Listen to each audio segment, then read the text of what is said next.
दोस्तों, आज हम लोग डायरी का एक पन्ना पढ़ेंगे और उसे संक्षेप में समझेंगे।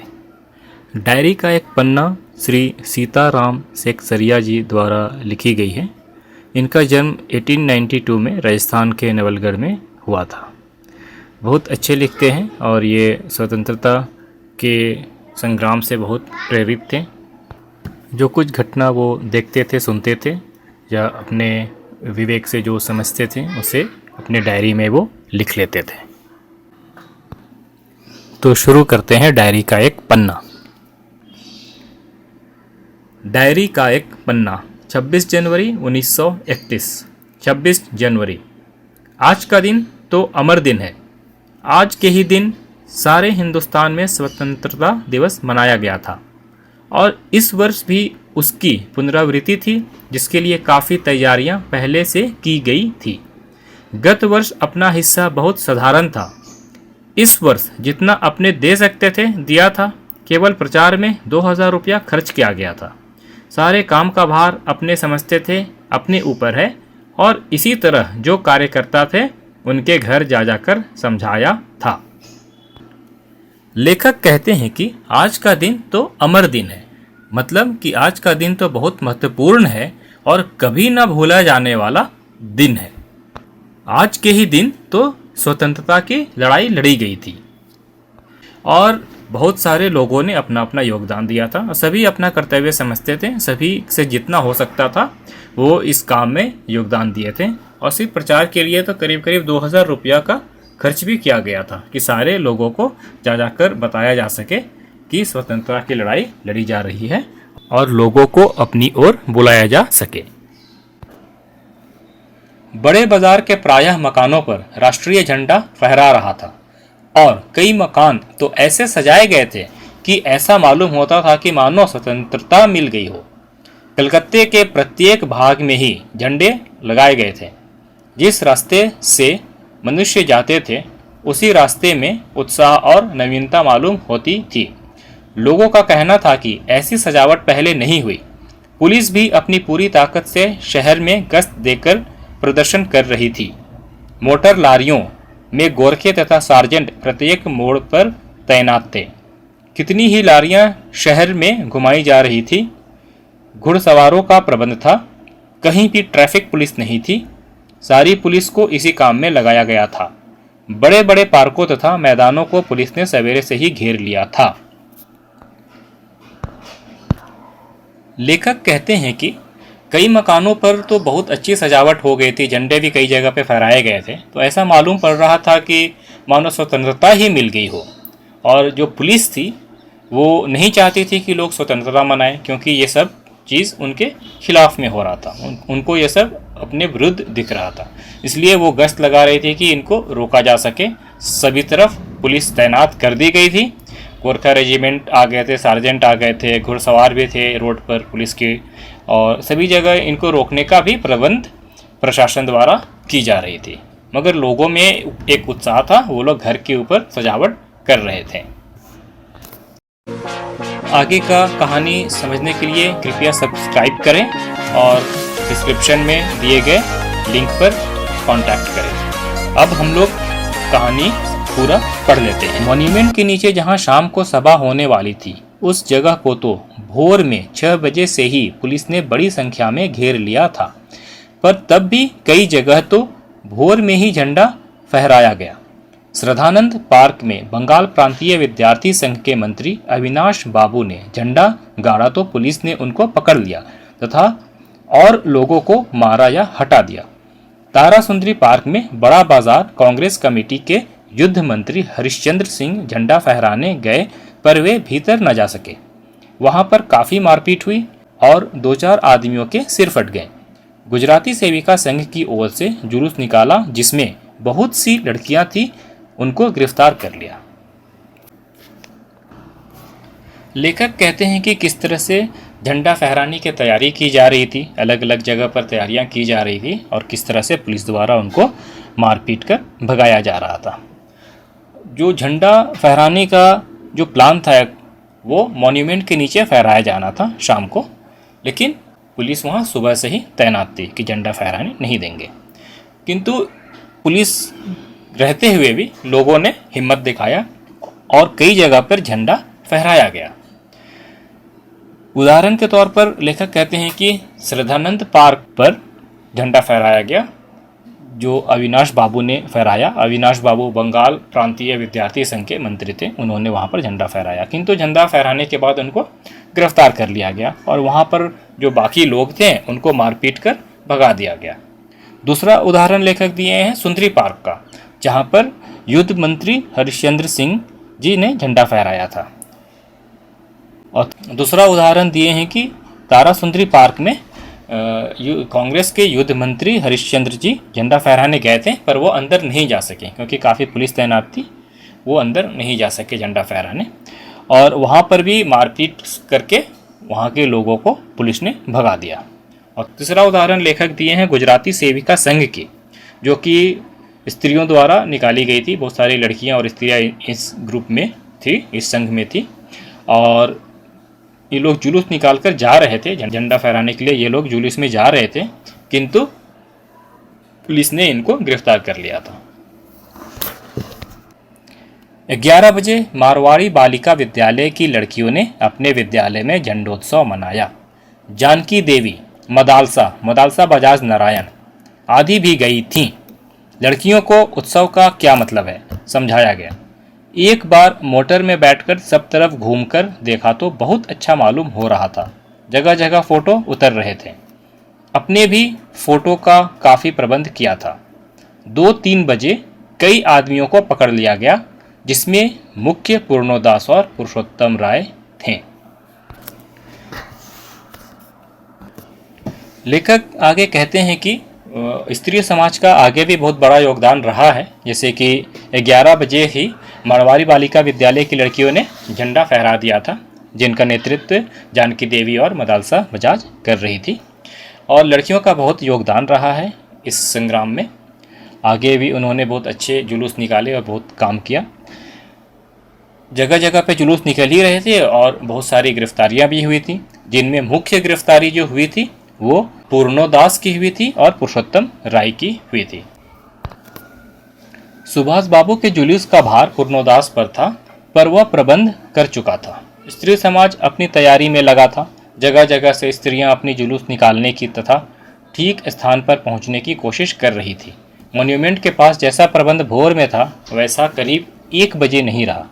इससे लोगों को आशा होने लगी कि शायद पुलिस अपना रंग ना दिखलावे, पर वह कब रुकने वाली थी। 3 बजे से ही मैदान में हजारों आदमियों की भीड़ होने लगी और लोग टोलियां बना बनाकर मैदान में घूमने लगे। आज जो बात थी वह निराली थी। लेखक कहते हैं कि सुभाष बाबू के जुलूस का पूरा जो कार्यभार था वो पूर्णोदास पर था, और पूर्णोदास इसका पूरा प्रबंध भी कर चुके थे। स्त्री समाज भी अपनी भूमिका बखूबी निभा रही थी। जगह जगह पर स्त्रियों द्वारा भी जुलूस निकाले गए थे। जगह जगह से जुलूस निकलकर मॉन्यूमेंट्स की ओर जा रहे थे। भीड़ हो रही थी और पुलिस भी काफ़ी जगह पर बड़ी संख्या में तैनात थी। और लेखक कहते हैं कि आज का जो दृश्य था वो बहुत ही दर्शनीय था और बहुत ही निराला था। जब से कानून भंग का काम शुरू हुआ है, तब से आज तक इतनी बड़ी सभा ऐसे मैदान में नहीं की गई थी, और यह सभा तो कहना चाहिए कि ओपन लड़ाई थी। पुलिस कमिश्नर का नोटिस निकल चुका था कि अमुक अमुक धारा के अनुसार कोई सभा नहीं हो सकती। जो लोग काम करने वाले थे उन सबको इंस्पेक्टरों के द्वारा नोटिस और सूचना दे दी गई थी कि आप यदि सभा में भाग लेंगे तो दोषी समझे जाएंगे। इधर काउंसिल की तरफ से नोटिस निकल गया था कि मॉन्यूमेंट के नीचे ठीक 4:24 पर झंडा फहराया जाएगा तथा स्वतंत्रता की प्रतिज्ञा पढ़ी जाएगी। सर्वसाधारण की उपस्थिति होनी चाहिए। खुला चैलेंज देकर ऐसी सभा पहले नहीं की गई थी। यहाँ पर लेखक कहते हैं कि दोनों ओर से तैयारियां पूरी थी। स्वतंत्रता जो लड़ रहे थे, स्वतंत्रता के लिए जो आवाज़ उठा रहे थे, वो लोग मॉन्यूमेंट के नीचे जाकर झंडा फहराने के लिए तैयारी में जुटे हुए थे। जो लोग स्वतंत्रता की लड़ाई लड़ रहे थे वो मॉन्यूमेंट के नीचे झंडा फहराने की तैयारी में लगे हुए थे, और दूसरी तरफ जो पुलिस की थी, जो पुलिस और प्रशासन थी, वो जगह जगह नोटिस भेज रहे थे कि अगर कोई स्वतंत्रता के जुलूस में जाएगा या मॉन्यूमेंट के पास जाएगा तो उनको गिरफ्तार कर लिया जाएगा, क्योंकि वो दोषी समझे जाएंगे। तो दोनों ओर से पूरी तैयारी थी, किंतु जो स्वतंत्रता की लड़ाई लड़ रहे थे वो अपनी पूरी जोश से तैयारी में थे और वो पुलिस के चैलेंज से भी नहीं घबराए थे और एक तरह से वो पुलिस को ओपन चैलेंज दे रहे थे कि आप चाहे हमें गिरफ्तार करिए, लेकिन हम ये लड़ाई लड़कर रहेंगे और मॉन्यूमेंट के नीचे झंडा फहराएंगे। आगे का कहानी समझने के लिए कृपया सब्सक्राइब करें और डिस्क्रिप्शन में दिए गए लिंक पर कांटेक्ट करें। अब हम लोग कहानी पूरा पढ़ लेते हैं। ठीक 4:10 पर सुभाष बाबू जुलूस लेकर आए।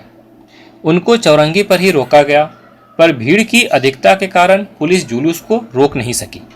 मैदान के मोड़ पर पहुंचते ही पुलिस ने लाठियां चलानी शुरू कर दी। बहुत आदमी घायल हुए। सुभाष बाबू पर भी लाठियां पड़ी। सुभाष बाबू बहुत जोरों से वंदे मातरम बोल रहे थे। ज्योतिर्मय गांगुली ने सुभाष बाबू से कहा, आप इधर आ जाइए, पर सुभाष बाबू ने कहा, आगे बढ़ना है। तो लेखक कहते हैं कि ठीक 4:10 पर सुभाष बाबू अपने जुलूस लेकर आए, लेकिन उनको चौरंगी पर ही रोक लिया गया। पुलिस के द्वारा उनको रोका गया। उसके बाद पुलिस ने लाठीचार्ज शुरू कर दी और सुभाष बाबू पर भी लाठियां पड़ी थी। सुभाष बाबू बहुत ज़ोर ज़ोर से नारे लगा रहे थे, वंदे मातरम का नारे लगा रहे थे। तो ज्योतिर्मय गांगुली ने सुभाष बाबू से कहा कि आप इधर साइड में आ जाइए, क्योंकि पुलिस लाठीचार्ज कर रही है।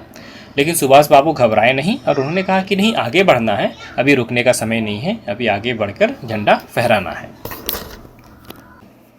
यह सब तो अपने सुनी हुई लिख रहे हैं, पर सुभाष बाबू का और अपना विशेष फासला नहीं था। सुभाष बाबू बड़े जोर से वंदे मातरम बोलते थे। यह अपनी आंख से देखा। पुलिस भयानक रूप से लाठियां चला रही थी। क्षितिज चटर्जी का फटा हुआ सिर देखकर तथा उसका बहता हुआ खून देखकर आंख मिंच जाती थी। इधर यह हालत हो रही थी कि उधर स्त्रियां मॉन्यूमेंट की सीढ़ियों पर चढ़ झंडा फहरा रही थी और घोषणा पड़ रही थी। स्त्रियां बहुत बड़ी संख्या में पहुंच गई थी। प्रायः सबके पास झंडा था। जो वॉलेंटियर गए थे वे अपने स्थान से लाठियां पड़ने पर भी हटते नहीं थे।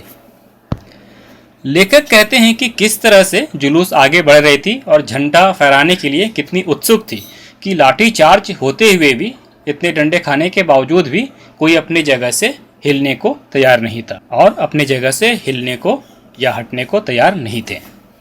सुभाष बाबू को पकड़ लिया गया और गाड़ी में बैठाकर लाल बाजार लॉकअप में भेज दिया गया। कुछ देर बाद ही स्त्रियां जुलूस बनाकर वहां से चली। साथ में बहुत बड़ी भीड़ इकट्ठी हो गई।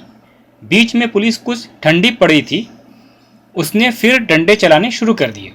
अब की बार भीड़ ज्यादा होने के कारण बहुत आदमी घायल हुए।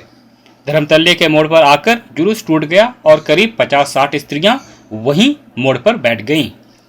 पुलिस ने उनको पकड़कर लाल बाजार भेज दिया। स्त्रियों का एक भाग आगे बढ़ा, जिसका नेतृत्व विमल प्रतिभा कर रही थी। उनको बहु बाजार के मोड़ पर रोका गया और वे वहीं मोड़ पर बैठ गईं। आसपास बहुत बड़ी भीड़ इकट्ठी हो गई, जिस पर पुलिस बीच बीच में लाठी चलाती थी। लेखक कहना चाहते हैं कि इतनी गिरफ्तारी और इतनी लाठीचार्ज के बाद भी लोगों में झंडा फहराने की इच्छा अटूट थी और वह मॉन्यूमेंट की ओर आगे बढ़ रहे थे। इस प्रकार करीब पौने घंटे के बाद पुलिस की लॉरी आई और उनको लाल बाजार ले जाया गया। और भी कई आदमियों को पकड़ा गया। ब्रिजलाल गोयंका, जो कई दिन से अपने साथ काम कर रहा था और दमदम जेल में भी अपने साथ था, पकड़ा गया। पहले तो वह झंडा लेकर वंदे मातरम बोलता हुआ मॉन्यूमेंट की ओर इतनी जोर से दौड़ा कि अपने आप ही गिर पड़ा और उसे एक अंग्रेजी घुड़सवार ने लाठी मारी, फिर पकड़कर कुछ दूर ले जाने के बाद छोड़ दिया। इस पर वह स्त्रियों के जुलूस में शामिल हो गया और वहां पर भी उसको छोड़ दिया। तब वह 200 आदमियों का जुलूस बनाकर लाल बाजार गया और वहां पर गिरफ्तार हो गया। मदालसा भी पकड़ी गई थी। उससे मालूम हुआ कि उसको थाने में भी मारा था।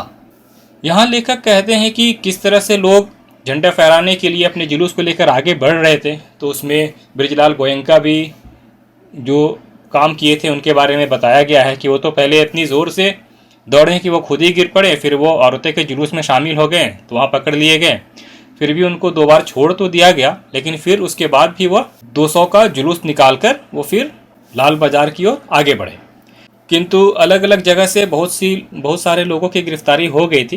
करीब 105 स्त्रियां पकड़ ली गई थी और बहुत सारे लोगों को चोट भी लगी थी, जो लोग इलाज के लिए कांग्रेस के ऑफिस में रुके हुए थे। अस्पताल गए। लोगों को देखने से मालूम हुआ कि 160 आदमी तो अस्पतालों में पहुंचे और जो लोग घरों में चले गए वे अलग हैं। इस प्रकार 200 घायल जरूर हुए हैं। पकड़े गए आदमियों की संख्या का पता नहीं चला, पर लाल बाजार के लॉकअप में स्त्रियों की संख्या 105 थी। आज तो जो कुछ हुआ वह अपूर्व हुआ है। बंगाल के नाम या कलकत्ता के नाम पर कलंक था कि यहाँ काम नहीं हो रहा है, वह आज बहुत अंश में धुल गया और लोग सोचने लग गए कि यहाँ भी बहुत सा काम हो सकता है। तो लेखक कहते हैं कि बहुत सारे लोग घायल हुए थे इस आंदोलन में और बहुत सारे लोगों को अस्पताल पहुंचाया गया। 160 आदमी तो अस्पताल में ही देखे गए और बाकी कुछ लोग जो घर चले गए वो तो अलग हैं गिनती में। और बहुत सारे लोगों को गिरफ्तार भी कर लिया गया था। स्त्रियों की संख्या जो लाल बाज़ार के लॉकअप में थी वो 105 थी। 105 स्त्रियां भी अरेस्ट हुई थी। तो इस प्रकार बहुत बड़ा काम हुआ था। अब बहुत बड़ी मात्रा में लोगों ने इस आंदोलन में भाग लिया था। तो एक तरह से जो बंगाल के नाम पर एक कलंक था कि बंगाल में कुछ काम होता नहीं है, वहाँ के लोग कुछ करते नहीं हैं, तो वो एक तरह से धुल गया, क्योंकि इतनी बड़ी मात्रा में लोगों ने पार्टिसिपेट किया, लोग आगे बढ़कर आए। अब लोग सब जगह ये जानने लगे कि बंगाल में भी बहुत सारा काम हो सकता है। तो दोस्तों, इसी के साथ डायरी का एक पन्ना कहानी समाप्त होती है। मैं आशा करता हूँ कि आपको समझ आई होगी। धन्यवाद।